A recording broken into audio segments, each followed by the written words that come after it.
In the run-up to Valentine's Day of 2015, I found myself with a rather unfamiliar feeling: loneliness. From 2010 onwards, I'd been so focused on med school that I was content to barely have a social life, and content to have a non-existent romantic life. I told myself that it could all wait until I was done with school, and that frankly it would be irresponsible for me to curate distractions for myself while I was trying to reach the first milestone in my career goals. But after most of my high school friends had graduated and my social media feed began to swell with pictures of their dates, weddings, and pregnancy pictures, I began to feel like that I was really missing out. Call it social pressure or just plain loneliness, but I began to tell myself that it wouldn't be terrible if I just did a little casual dating, especially around the most romantic time of the year. So I did what most younger folks my age do, and I downloaded one or two of the more popular dating apps. Being a woman and all, I didn't have any trouble getting matches. The trouble was actually finding a guy I liked after the opening conversation. So many of them seemed either too into it or clingy or way too cool and uninterested. The last thing I wanted was someone who'd badger me during intense periods of study, but I also didn't want to just be some player's option either. I know that sounds like I was asking for the impossible, and trust me, for a while, I thought I was being way too picky. But then came a guy that we'll call Ryan, and I only give him a fake name to protect the innocent. Ryan seemed charming, intelligent, and respectful, but he also took a while to answer my messages. I know that last part seems like a weird thing to count as a virtue, but I wanted a guy who had his own stuff going on. I liked the idea that he was sometimes just too busy to talk, and I guess that's because I saw a little of myself in him, but I digress. Out of all the guys I spoke to, Ryan was 100% the leading candidate. So there came a point where I straight up asked him if he had any Valentine's Day plans. I'm quick to add that I didn't ask him out. I just asked if he had plans, then waited for him to take the hint. Thankfully, he did, and he told me he knew of this cute little Portuguese bistro-type place that did some of the best seafood he'd ever had. Now, he didn't know this. I have the most boring Anglophone surname ever, but I'm actually a quarter Portuguese, so I basically jumped on the offer and got super excited for the date. Valentine's Day fell on a Saturday that year, and I remember that because we ended up having to stew on a waiting list before our reservation was confirmed. Obviously, the will we won't we drama had me even more excited than before, and when the time came to actually go meet him, I was feeling very romantic indeed. He looked amazing too. Three-piece suit, perfect hair, plus a little tactical stubble that accentuated his masculinity. Then when he took off his jacket, hung it over the back of his chair, then rolled the sleeves of his white shirt up. My God, I thought I was going to explode with desire right then and there. We talked, picked out some appetizers, and for about 45 minutes the date was going incredibly well. But then I saw two people walk into the bistro that looked very, very out of place. Ryan had his back to the door, so he didn't see them walk in, but I did. And right away, their state trooper uniform stuck out like a sore thumb. I'm sure you know the kind I'm talking about. The Smokey Bear hat with the super shiny tie clip thing. But as much as they initially grabbed my attention, I didn't want to be rude and interrupt Ryan in the middle of an anecdote. He definitely noticed me looking over his shoulder, but they were nothing but momentary glances, so not nearly enough for him to stop talking and looking around. Out of my peripheral vision, I see the cops being greeted by the restaurant's maitre d'. Then, I see the maitre d' pointing in our general direction. But again, nothing to be too concerned about. But then, the two cops started walking past a row of tables in our direction, and this is when I have to break eye contact and look up at them, because they stop right next to our table. Again, I've changed some of the details to protect the innocent. "Sir?" one of them said. Ryan looked up before the cop continued. "Are you Ryan Smith of 111 Residential Street?" Ryan responded in the affirmative, then asked if there was a problem. My heart and mind are both racing by this point, and in those few split seconds, I figured something terrible had happened to someone Ryan knew.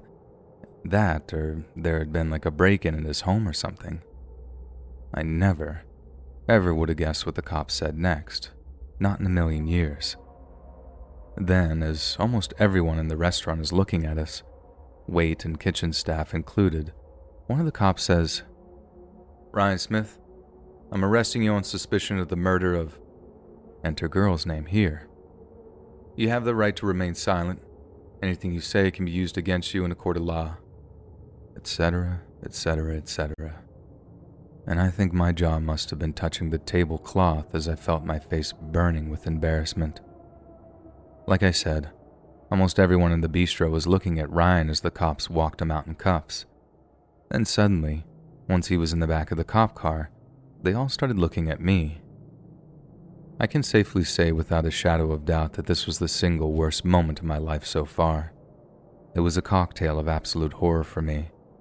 Everyone's eyes on me, coupled with the embarrassment of having my date arrested while assuming everyone was thinking, what kind of girl goes out with a murder suspect? Is she dumb? Is she in on it? It was just awful. And then it hit me that if he really had killed some poor girl, was I his next intended victim? Did I just avoid being murdered by a matter of minutes, hours, days, or weeks? Was he looking at me with those big warm brown eyes while thinking, she's so smart and pretty? Or was he looking at me all hungry because he couldn't wait to hurt me? I barely remember walking out of the bistro, and the next day when I returned to pick my car up, I had to ask the maitre d' if I had walked out without paying. Turns out I hadn't actually paid, but the restaurant's owner overheard about the whole thing and told me that all the food and drink we'd consumed was on the house. It's a little acts of kindness like this which slowly restored my faith in humanity because, believe it, it had been badly shaken by the events of that Valentine's evening. I only really remember getting into the front seat of my car, calling my mom, then just ugly sobbing into the phone while she asked me, "Are you okay? What happened, honey?" Over and over again. Once I was finally able to get the words out, she told me not to drive home in such a state and to take a cab, and she was right. Even though I hadn't touched a drop of alcohol that evening, I was definitely in no fit state to drive. I suppose at that point I should just cut to the chase and tell you all what you want to know. And yes, Ryan was convicted of murdering the girl whose name I've chosen to omit. I was actually kind of hoping it was all just some horrible mistake, and that I hadn't seemed so dumb or naive to have gone on a date with an actual murderer. But nope. As the months went on, it progressed from an arrest to a trial to a full-on murder conviction. Ryan had gone on a date with some sweet, unsuspecting girl, taken her back to his apartment, then strangled her to death in the middle of being intimate. I remember my roommate saying that it might have been a kind of horrid accident, but it wasn't. Ryan had deliberately killed her, at a time when she literally couldn't have been more vulnerable.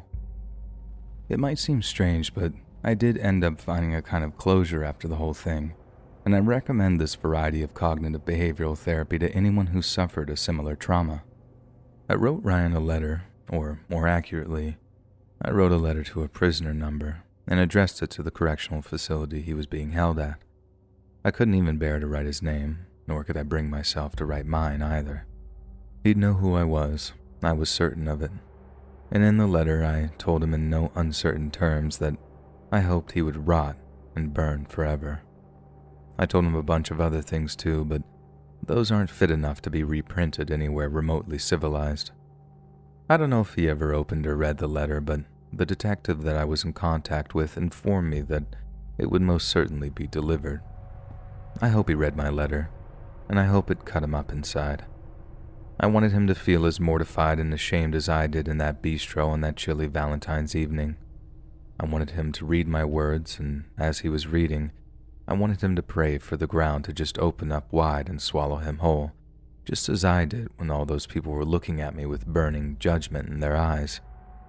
I wanted so many things from that letter, but I only got one of them: closure. Some of you might be wondering why I haven't named anyone in this account.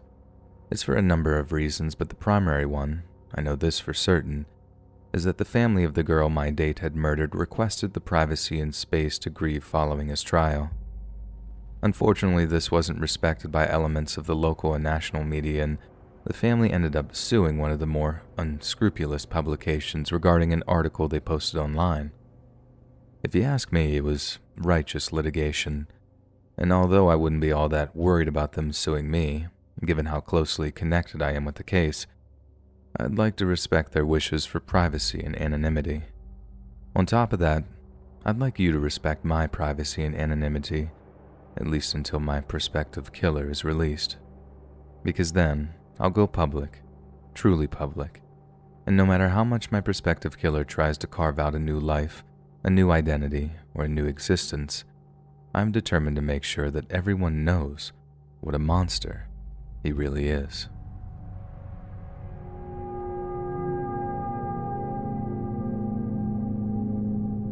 Back when I was still in high school, I used to work as a waiter at this super fancy restaurant on the corner of the Common.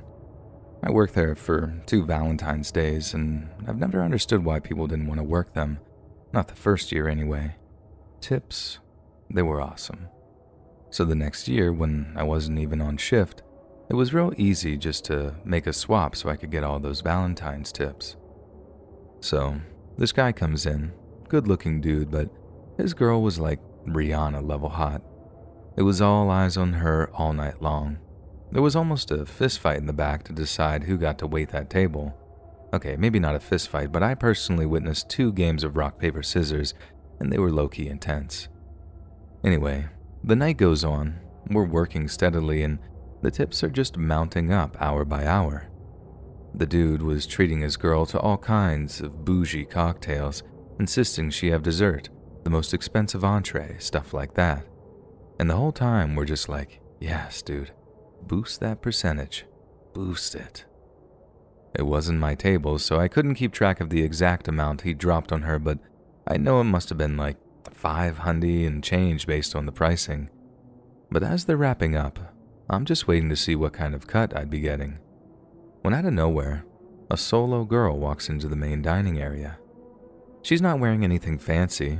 She's looking like she'd actually been crying, and I remember watching her look around the dining room for a second or two before honing in on the dude and his Rihanna twin.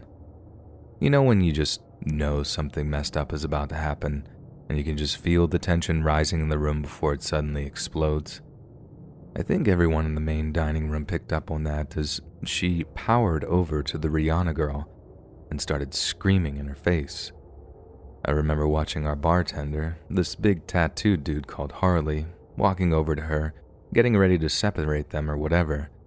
But before he got there, the crazy girl grabs one of the wine glasses from the table and just yeets it into the Rihanna girl's face. Harley goes from 0 to 100 trying to get over to stop it. This place was super fancy, so it didn't have security or anything hanging around anywhere. In fact, we barely had any trouble at all. So when the situation exploded, and diners were screaming and trying to get away, Harley was slowed down by all these people trying to get out of the dining room while he was trying to get in. Then, in the meantime, the girl is just going ham on Rihanna with this broken wine glass. Before I actually come out of shock in time to act on it, she's picked up another glass and yeeted that one into her face too. Then get this, instead of actually helping his date, the guy actually just bailed out of the booth and ran out of the restaurant along with the rest of the customers. Total scumbag move, man, and something I'll never forget. Seconds later, me, Harley, and the rest of the waiting staff had basically body slammed the crazy girl away from Rihanna, while she herself had slumped down under the table to get away from the attack. The cops eventually showed up, took the crazy girl away, and once the scene was safe and clear, the EMTs showed up to treat the injured girl. I hadn't seen her at any point after the attack, not until the EMTs actually started treating her. And honestly, I couldn't even recognize her face. All around her eyes and nose, it just looked like ripped up red, and her upper lip was almost cut all the way in half so you could see gums and teeth and stuff. It was one of the most horrific, upsetting things I'd ever seen, and every single Valentine's Day since, I'm reminded of that poor girl, and the horrific injuries she suffered at the hands of that psycho ex, or whoever she was.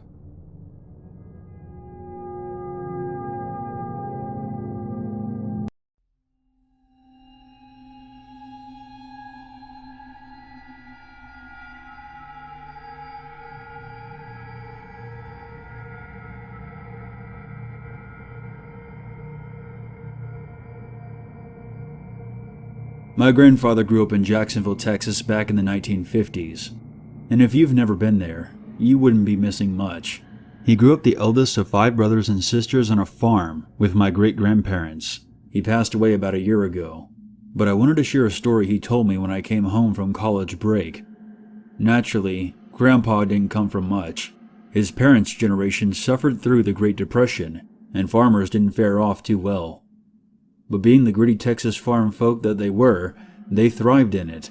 Having a farm and a big pasture surrounded by pine trees made for a good childhood, as he told me. He would reminisce about the times of gathering the whole town's kids and playing baseball games to pass the hot summer days. Though as his health deteriorated, he began to talk more deeply with me, and would talk to me about life lessons, and one thing in particular, fear. He asked me if I had ever heard of witches. I said of course, but he stopped me, and as serious as he could be, he asked me again. Listen, I ain't talking about no Halloween characters. I'm talking about actual witches. I could tell it made him uncomfortable talking about it. It really screwed him up as a kid. He explained to me that he had 3 encounters growing up. The first time he saw her, he was 10. He and his siblings were playing around sundown. They were outside in the pasture. About 200 yards away from him, there was a tree line where a forest began. He said that he saw a dark floating silhouette by the tree line. He couldn't focus on it because of the lack of lighting, but he swore to me that the figure's head was cocked at a perfect 90-degree angle looking right at him. He said it was inhuman. He remembers rushing the little ones back inside and telling his parents. Their parents never let them out after sundown again. The second encounter came 2 years later. He and a friend who was their closest neighbor would walk on a trail through the forest to school every day. He said it was about a 2.5-mile walk. One day as they were walking home, they saw a homeless person covered in quilts walking on the left side of the trail. Being very confused and uneasy as to why somebody they didn't know who was completely submerged in dirty quilts would be walking on this trail in the woods. As the person passed, he said they both smelled something that was a mix of rot and sour. Upon smelling the putrid odor, Grandpa said that he became very dizzy and incoherent, and the neighbor boy felt the same way. A few moments later, they hear a sinister giggle from behind them. They turned to see this person, who was still completely hidden by the quilts, began running after them. He said the thing didn't stop chasing them until they busted down the front door of the farmhouse. He never saw the neighbor boy again after that day. The incident was widely spread around town and quickly became a warning for all those who would venture in the woods. The third and last time he saw the witch was when he was a senior in high school. Grandpa was going to be a Division I football player for the University of Oklahoma, and quite frankly was the hometown hero. He said that he just met my grandmother and really wanted to enjoy the rest of his senior year, so he attended a prom after party in the woods with his classmates. Being that his class only had 60 people, everyone was there. He admitted that he got pretty wasted that night. He went to go take a leak a couple of yards away from the bonfire. While he was draining his lizard, he heard shuffling noises from nearby. As he tried to focus, he made out a small hut through the trees. There was a stream of smoke emanating from its chimney. He smelled a stench that he recognized from when he was 12. He told me that nothing else could have sobered him up so quickly. He proceeded to investigate the hut deep in the forest. As he approached, a dark figure appeared from the shadows, but he told me that no matter how hard he tried, he never could quite make it out. All of a sudden, the figure started to whisper. It intensified, and he felt a burning sensation on his arm. He felt as if his body was being branded. The figure then slowly faded back into the darkness of the forest. He became frantic and realized that he was now 100 yards away from everyone. He said that there was no way he had wandered off that far. He began screaming for help. He admitted to me that he even wet his pants. The creepiest part about this story is that the police investigated the hut that my grandpa discovered. Inside was a gore fest. There was dead animals strewn about the floor, as well as human remains, who some believed to be the missing neighbor boy. They never found out who was responsible, and my grandfather moved away shortly after. My grandfather was a fantastic man, and I miss him a lot. He was the most kind, loving man I ever knew, and I know that he wouldn't make any of this up. And I've also always wondered where he got the burn mark on his arm.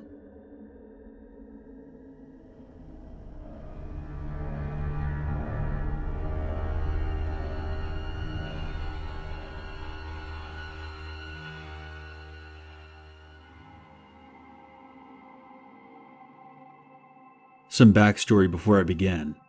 I work for a conservation corps based out of Austin, Texas. We do a lot of environmentally based projects, such as trail maintenance, wildfire fighting, invasive species removal, etc.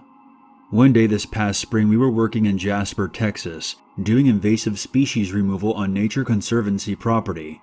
We were clearing any and all species that were not longleaf, shortleaf, or loblolly pine trees.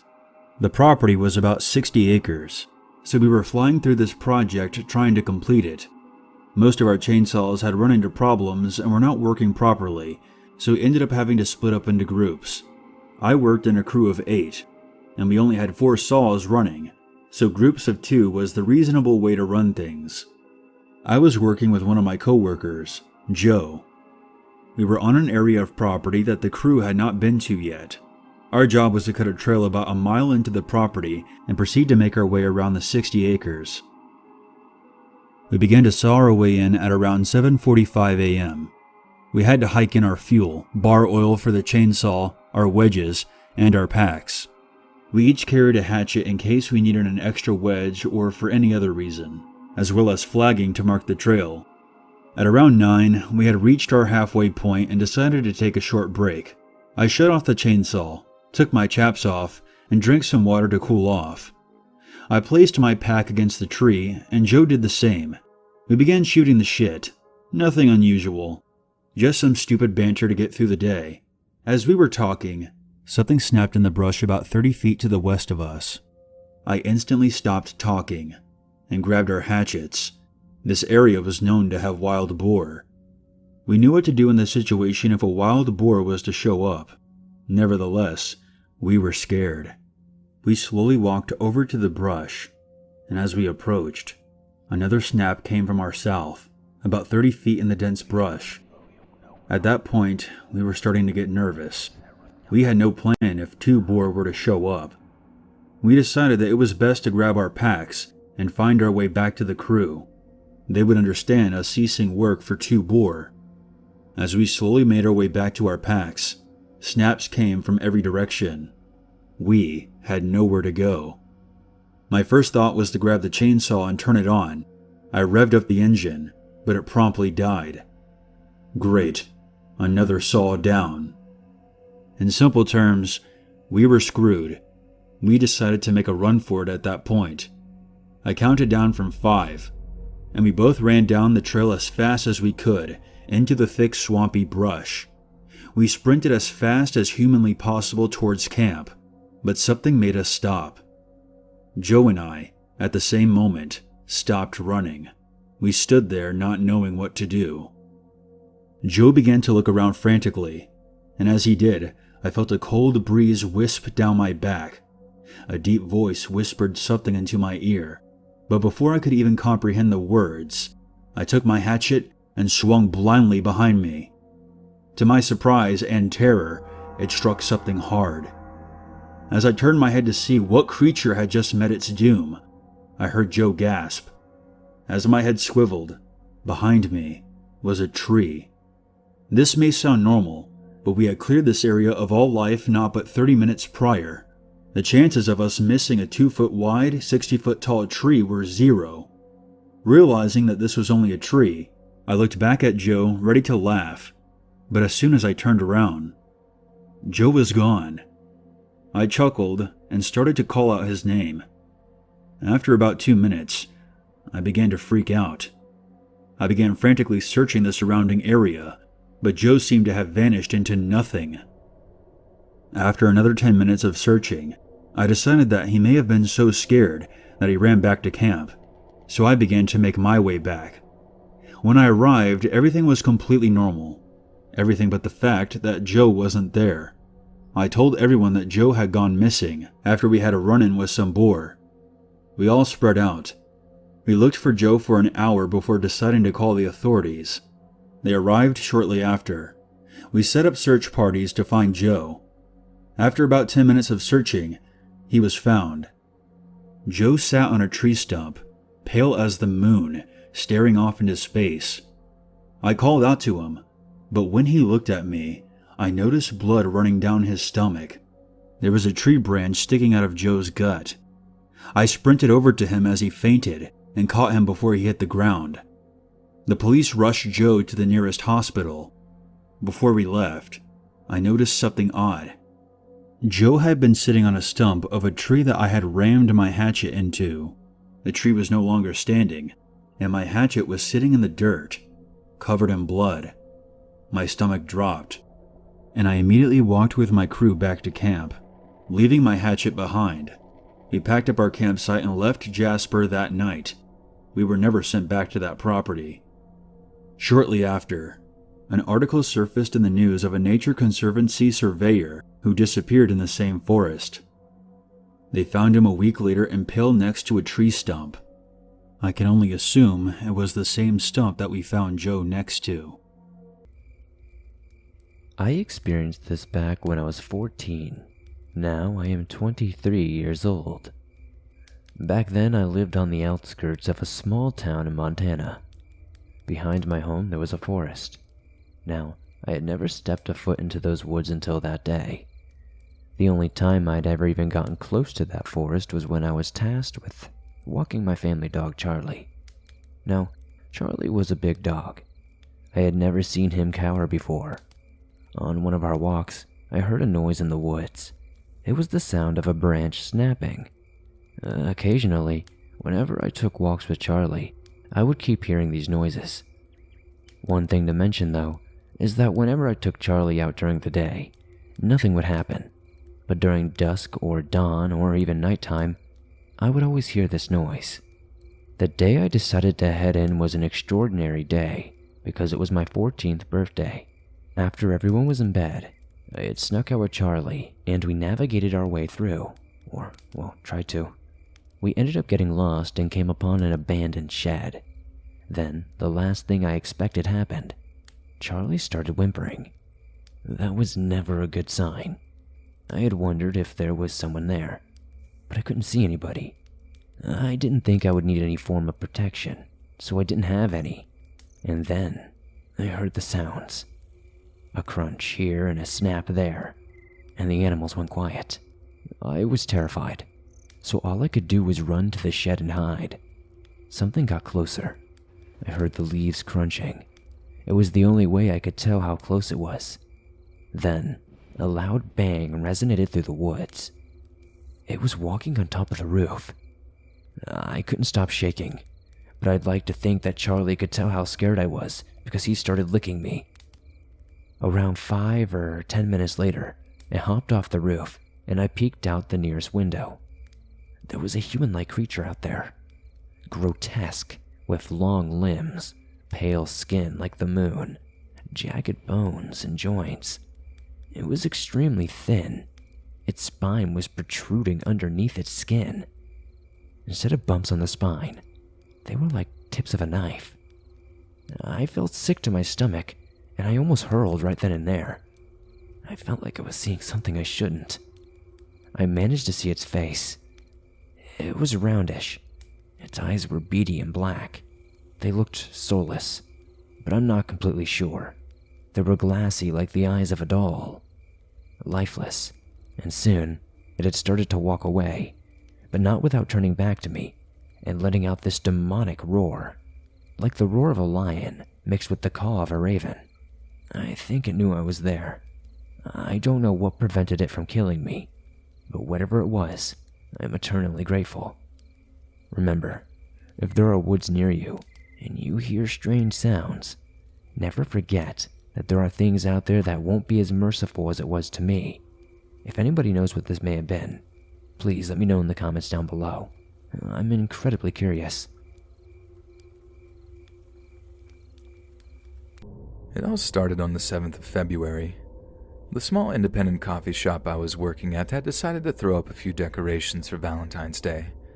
So myself and a few colleagues had spent pretty much our entire shift putting up pink and red bunting, writing romantic quotations around the edges of our blackboard menu, and other romantically themed stuff. It was a fun way to spend a shift, but as I clocked out and began the short walk back to my flat, I began to feel a slight pang of loneliness, knowing I'd be single and alone on the day itself. I consider Tinder or Bumble to try and bag myself a date, but the chances of securing myself a boy that I actually genuinely liked over the next 7 days was slim to none, so I resigned myself to another Valentine's on my own. But when I got home to find a pink envelope in my mailbox, I must admit that it brought a little smile to my face. A secret admirer, like something right out of a cheap romance paperback, might not be every girl's cup of tea, but to be honest, it really cheered me up, even if it was from a friend or the nice lady that lived on the ground floor flat. Only when I open the thing up, it just says, 7 days to go. No romantic message, no kisses or hearts, just those 3 words scrawled hastily onto the paper inside. It's then I realized there's nothing on the envelope or the paper it contained that confirmed it was actually addressed to me. No name, no address, nothing. I started to feel a tad silly, like, what if it wasn't meant for me at all? What if someone had sent their little Valentine's card to the wrong person? I told myself I was just being silly, but kept the envelope and card as I walked upstairs to my flat and got on with my evening. I honestly think I'd forgotten the whole thing by the next morning when I got up and set off to work again. But when I got home, there was a stark reminder that this was no mistake. Arriving back at my flat, I checked my mail to find yet another pink envelope inside. Not only that, but a small brown paper package was stuffed inside too. Again, I have to admit to being kind of excited about the whole thing. There definitely hadn't been a mistake of address or anything. I mean, the person must have had to put all that stuff in there themselves. Maybe I really did have a secret admirer, and that Valentine's was about to become something out of a fairy tale. But as soon as I opened the package, I knew something wasn't quite right. Inside was a small brown teddy bear. Only it wasn't newly bought, nor had it been looked after very well in what was obviously a long and grubby existence. To be frank, it was filthy. The thing looked like it hadn't been washed in years, decades even. The fur was all grimy and matted together, and one of its glasses was missing, probably having been pulled out by a child some years before. The note inside the envelope was pretty much the same as the last one, only this time it read, 6 days to go. That's about the time that I realized that whoever was sending these wasn't exactly all there, and what had previously been a kind of giddy excitement turned into nervous anticipation. And the more I let my mind dwell on it, the more and more frightened I became. This wasn't going to be some dream romance. In fact, it was more likely to be the polar opposite. I told a friend in work about the whole thing, and they seemed to take it much more seriously than I had. They told me I obviously had a stalker, that even if this person was doing this stuff out of affection, it was still crossing a number of personal boundaries, and I should consider contacting the police. But to tell them exactly what? That I had a note addressed to no one, from no one, with absolutely no other details than I'd found them in my mailbox. Alright, it wasn't exactly the dream romantic gestures that I think all girls kind of crave, but at the same time, why cause someone the distress of calling the cops on them? That felt kind of cruel. But after returning home that evening to something else in my apartment, I didn't feel so apprehensive about contacting them. I arrived home again that evening to find exactly what I expected in my mailbox. Another note, this time reading, yep, you guessed it, 5 days to go. I stormed up to my apartment, grabbed a piece of notepaper and a Sharpie, and wrote out something along the lines of, "Whoever is leaving stuff in my mailbox, please stop. It was sweet at first, but now it's kind of creepy. No more, or I call the police." I made an effort not to come across as too rude or aggressive, but I also needed to make it clear that I really didn't appreciate their unwanted attention. I taped the note to the front entrance of my apartment building before I went to bed, hoping whoever it was would get the message and leave me alone.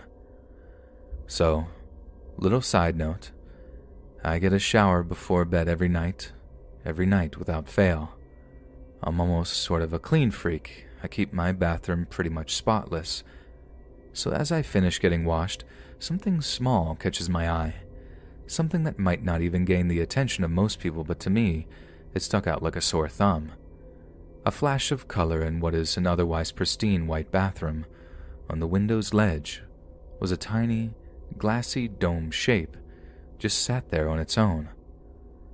I approached curiously, peering down at it for a few moments before I completely freaked out and ran out of the bathroom to call the cops. It was a small, glass eye, a minuscule amount of fabric woven into the back of it. I recognized it almost instantly as the missing eye from the teddy bear that I'd found in my mailbox. While I was on the phone to the police, I realized a few things about my prospective Valentine. As I said, I get a shower every evening before bed. I like hot showers, the steamier the better, so naturally the bathroom window spends a lot of time ajar to let out the moisture. Whoever managed to put that glass eye on the bathroom window ledge had known my evening routine. They had obviously been watching me for long enough to work out the exact place to put something so that I'd see it. But it was their method that really creeped me out. The way they used the small Teddy's eye to tell me in so many words that they were watching me. I swapped the note out I'd written for one that simply read, "The police have been contacted. Leave me alone." And leave me alone they did. But the whole thing had a pretty serious effect on my psyche for a long time afterwards. Sometimes I'd find myself staring at someone in the coffee shop or someone walking past my flat, wondering if it was them. If one day one of them would look over and smile, and I'd just know they'd not given up just yet.